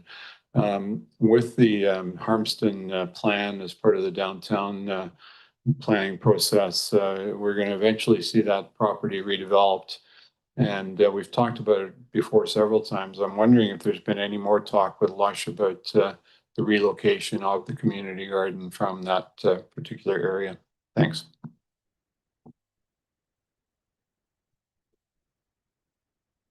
There we go. Thank you, through the mayor, to Councillor Hillian. The conversation around the community garden has been a part of the Harmston Park planning process. And so I think at this point, most of the discussion is focused on what may or may not be accommodated in Harmston Park, and Lush has participated in those conversations. If there's not an appropriate location or it's not a good match at Harmston Park, we would continue the conversations with Lush about alternative locations.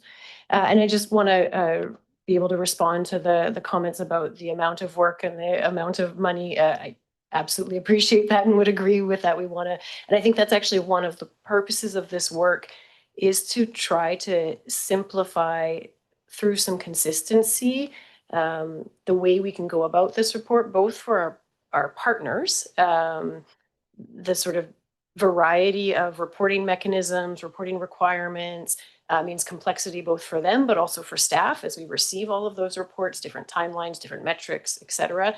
So I think through the process of developing recommendations on a framework or policy, we would actually create some simplicity and consistency that would actually make us a bit more efficient and effective. But the other component of it is we have some structure, particularly around these agreements, as Ms. Bays highlighted.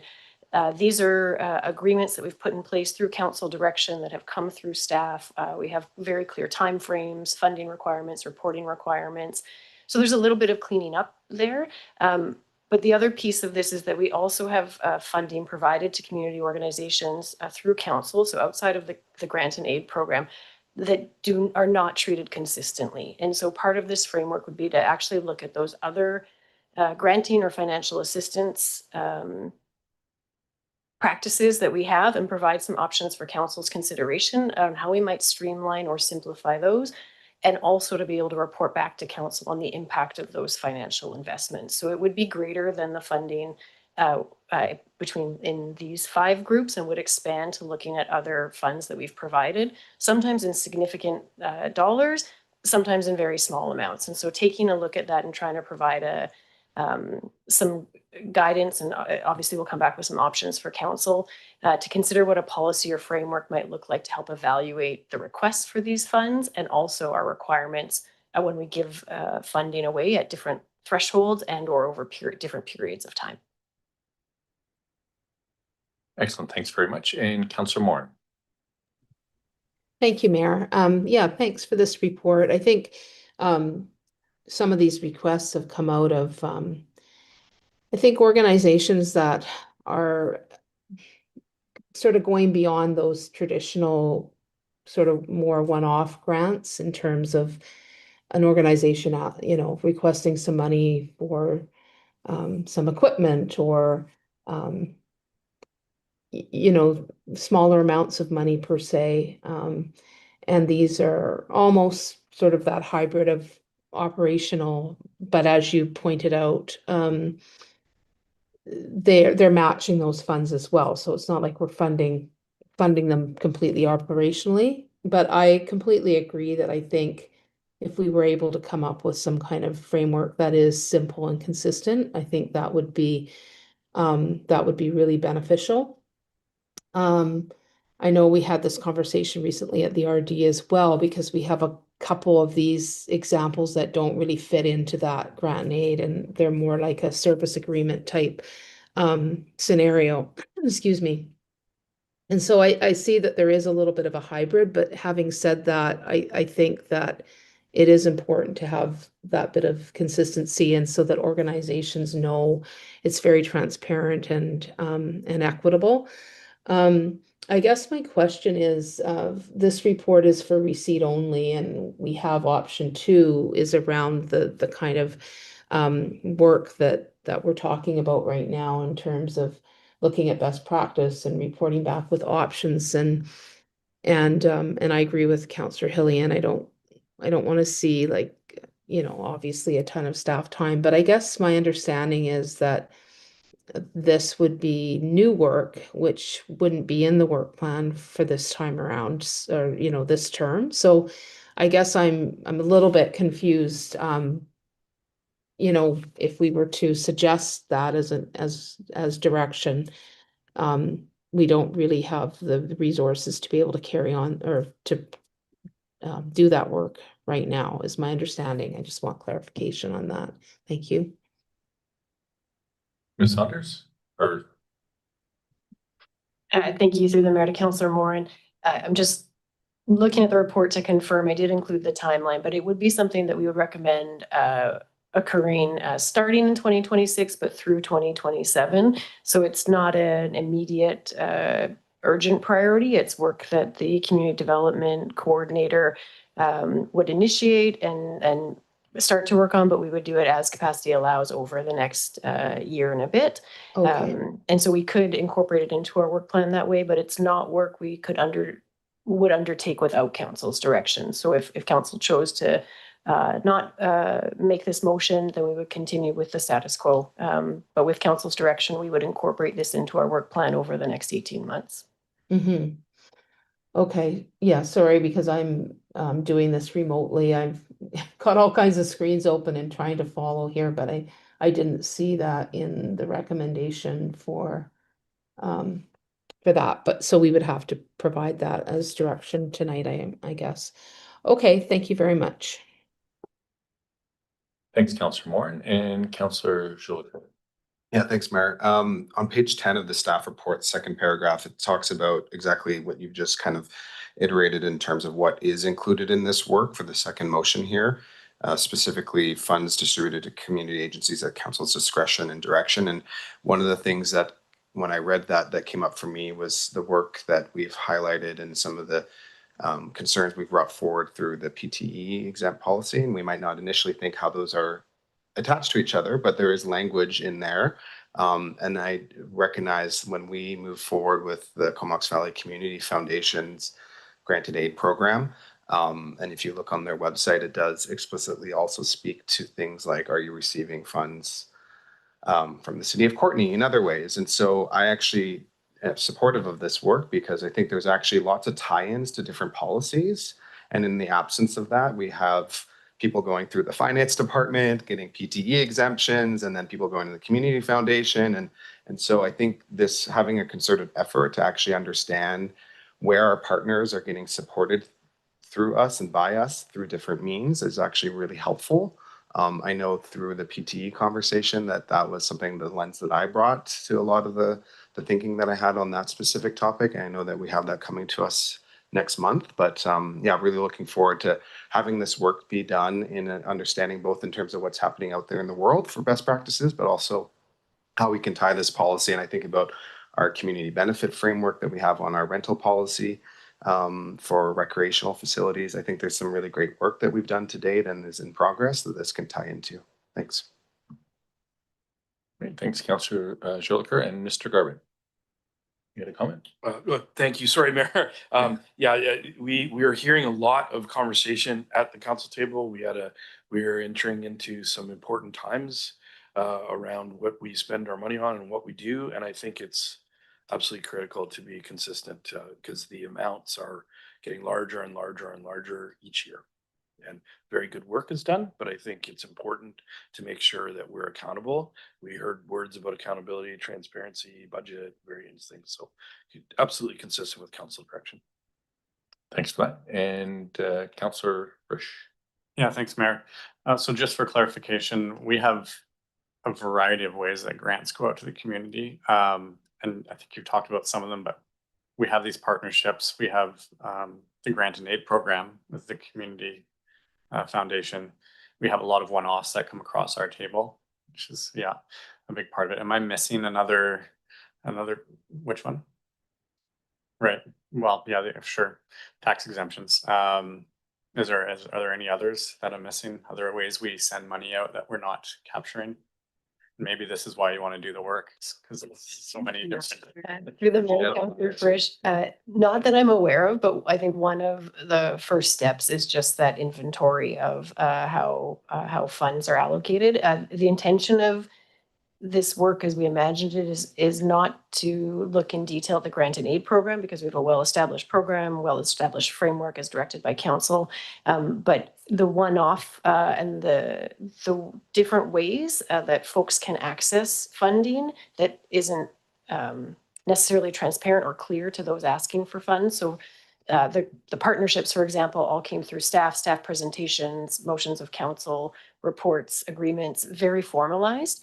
And then we have other ways that folks can come and ask council for money, and that remains at council's discretion. And so the intention here is to sort of inventory and then provide some options for council to consider what kind of policy or framework they may or may not want to put in place around the ways that we distribute those funds and the requirements associated with them. So the first step really is that kind of inventory and some options for council to consider that then could give us staff a bit more direction as to how to proceed and how comprehensive to make this.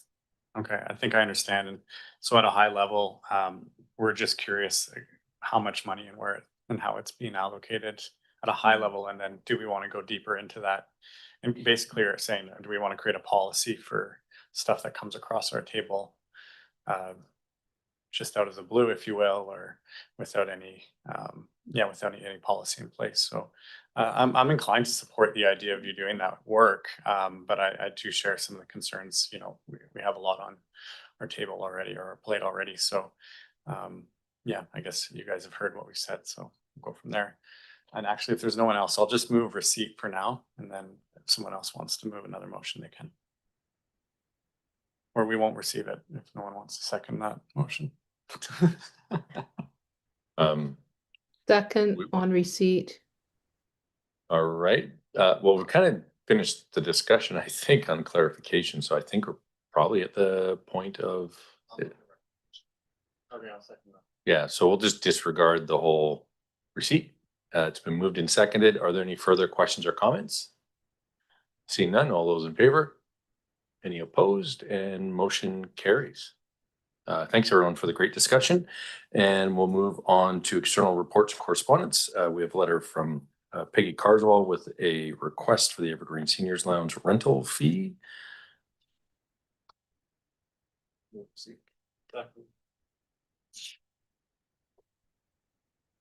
And so Peggy's brought this to our attention. She's looking to do an event to look at ways of honoring. Right. I lost my note. I had it all organized here a second ago. I believe it's Jim Egan. Does that sound? Yep. So although I can't find my note, my brain is still functioning somewhat. And are there any questions, Councillor Frisch? Yeah, point in case. We were just talking about one-offs that come across our table, and I don't actually remember the date, like how close this is. I think it's March 20th. Yeah, it's problematic for sure, and I think this is what we're talking about. It's not a lot of money, but at the same time, it does open up the door for anyone just to come and do things that obviously this is a great initiative. And this is probably a very deserving person in our community. But it's really hard to just get it one day and be like, yeah, this is an okay way to send money out. So I'm just pointing that out, and I'll pass it on from there. Thanks. Right. And I see Councillor Moran, you had your hand up if you'd like to go next. Yeah, thank you, Mayor. This kind of brought up for me, we'd had conversation quite a long time ago about sort of looking at criteria. Sorry, can you not hear me? We just want to make sure that we're not discussing anything that's in camera. You might not be, it was just. Well, I'm talking about in a general sense in terms of criteria for how we recognize people in the community in various forms. So I guess just in a general way, it's a little bit like our last conversation, like how we have I know this is a space rental to have a conversation about this, so it's a bit different. But I guess I was just curious whether this was another area that we needed to look at. Because this letter does involve kind of the big picture beyond a space rental to talk about it. So I don't know if staff can respond to that at all. Ms. Saunders. Thank you. Through the mayor to Councillor Moran. I think what I can speak to is that the cultural strategic plan does identify recommendations around naming policies and looking at decolonization of our recognition practices and how we do recognition as a community. So I'm understanding that that's the question you're asking, sort of the status of that work. And I'm sorry I don't have it in front of me, but it is not a 2026 work plan item. It has been identified as work that needs to happen, but I don't have a timeline for it, and it's not identified in this year, but it is identified in the strategic cultural plan as work that needs to happen around how we recognize individuals in our community and what that recognition looks like, and how we want to establish some criteria moving forward. But I don't remember the date off the top of my head, but it's not this year. Yeah, thank you for that. I mean, I know we have some parallel processes going on in terms of the, Walk of Achievement folks. Now we've got the Sports Hall of Fame through the regional district that's going on. And again, those are all amazing pieces of work, but we do get those requests to kind of jump on board with some of that without necessarily having that clear criteria in terms of how we contribute to that or how we support those things. So I guess we're kind of running into the same thing, although again, this is a request for a rental fee, but it does bring up sort of the larger conversation on that. Thanks. Thanks, Councillor Moran. Councillor Frisch. Oh, thanks. I thought someone else was in line, but yeah, I was just going to point out, like, this is a small amount of money, and it almost seems to me like you could put out a donation jar at an event like this and make that money up. And so unless someone else has a motion, I'm happy with just receipt of the request at this point. Thanks. And Councillor Hillian. Yeah, thanks, Mayor. I just wonder if there would be a will around the council table to actually hear from Peggy and why she wants to do this and what's involved. She is here and I think would be prepared to speak to this initiative, and I would move that we grant her that opportunity if council is in agreement. Okay, Mr. Garbutt just has a. Yeah, thanks, council. We always want to act based on our policies. So we received correspondence, so council could take action on this. We could have received a delegation, which means in our policy, then we wouldn't deal with the item there. So this is, again, the information's in front of council. There is information.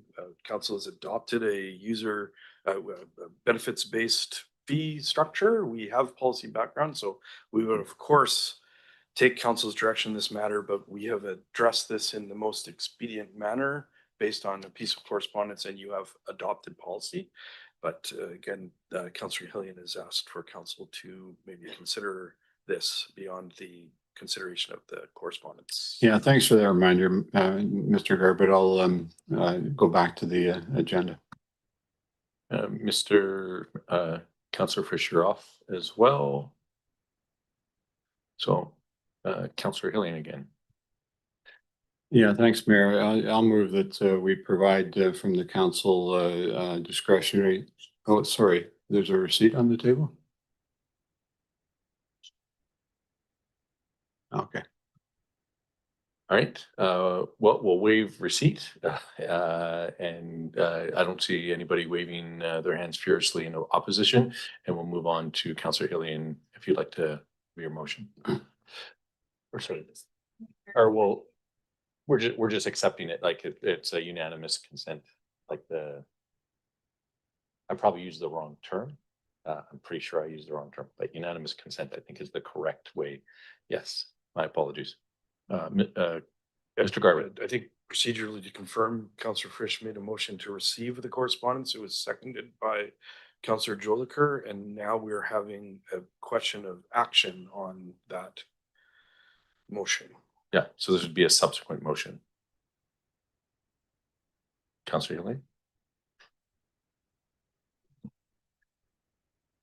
Thanks, Mayor. I'll move that we provide coverage for the rental costs of this event through the council discretionary fund from our gaming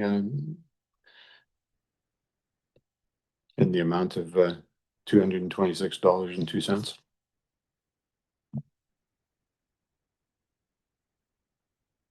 Oh, yeah, so on the second page is a different, slightly different amount because there's taxes, of course. Councillor Frisch or Councillor Hillian. $237.33. That's to the council initiatives budget. And we do not have a seconder at this point. Okay. Unfortunately, we don't have a seconder. So we'll have to motion it not on the table. So with that, we'll move on to internal reports and correspondence with a permissive tax property exemptions follow-up. And I'll pass it. It's been moved and seconded. Any questions or comments? Seeing none. All those in favor? Any opposed? And motion carries. And we'll go into council reports, starting with Councillor Jolicoeur. Yeah, thanks, Mayor. Wanted to just highlight that the Food Policy Council Municipal Subcommittee met last week, 2 weeks ago, and we are moving ahead with supporting some work around how the community can explore thinking about bees, and I think that came to council a few months ago, and so the council's moving ahead with working with some beekeepers in the community. And so I think the intent, I think other communities in the Comox Valley have become bee-friendly communities. And so this work, I hope to see the Food Policy Council be able to come back and share back some of the research they've done around that. Thanks. Thanks very much. Appreciate that. Councillor McCullum is in LGLA traveling right now, so she'll able to be at the meeting, and Councillor Cole Hamilton is working with FCM overseas. So Councillor Frisch, Councillor Morin. Yeah, thanks, Mayor. Just very briefly, I attended the social planning meeting last week. Probably other people were there, but I was attending remotely, so I didn't get to see everyone in the room. But there was a presentation by the Pride Society, and I just wanted to say that they're just doing some amazing work. I mean, a lot of these organizations that we've we've had some different iterations of the Pride Society and other related groups over the years. And yeah, there's just some really, I find that some of these organizations are just doing a lot, for lack of a better word, more intensive work. And sort of just going beyond event planning, and really looking at some really great policy type work, and they're getting a little bit of funding to do that work. So I just think in light of everything that's in the news, it's just super important to support these organizations as best we can. I mean, in terms of amplifying their messages and things like that. I know that there's a lot going on in the province.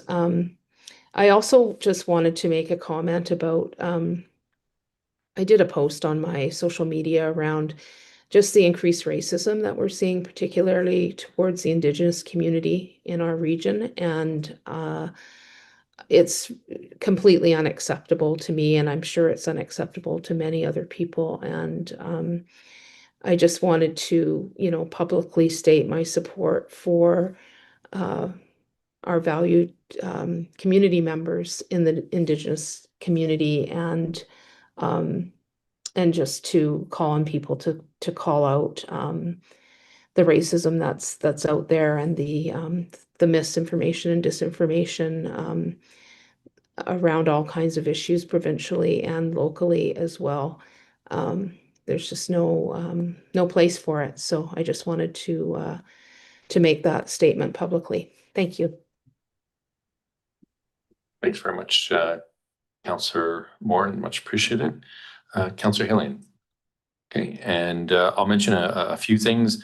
Interesting conversation happening right now about potential murals. Some people may have noticed the big white wall next to the Fifth Street Bridge, and so Arts Council, et cetera, are involved in doing that.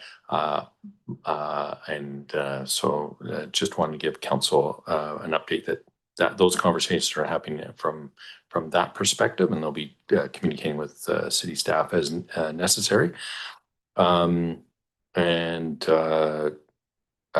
couple weeks ago, I did attend the first annual Holy Party that was put on by our friends, East Indian friends. It was absolutely amazing. Great time with a lot of fun music, and again, a celebration of light and love and community coming together. So it was a absolutely amazing event. Also attended the Wounded Warrior event in town, and the Vancouver Island Wounded Warrior Run actually surpassed their goals, and they were able to raise about $280,000 on Vancouver Island, and that goes directly towards helping first responders with PTSD and other challenges. So really amazing seeing our community come together, but also amongst the entire island.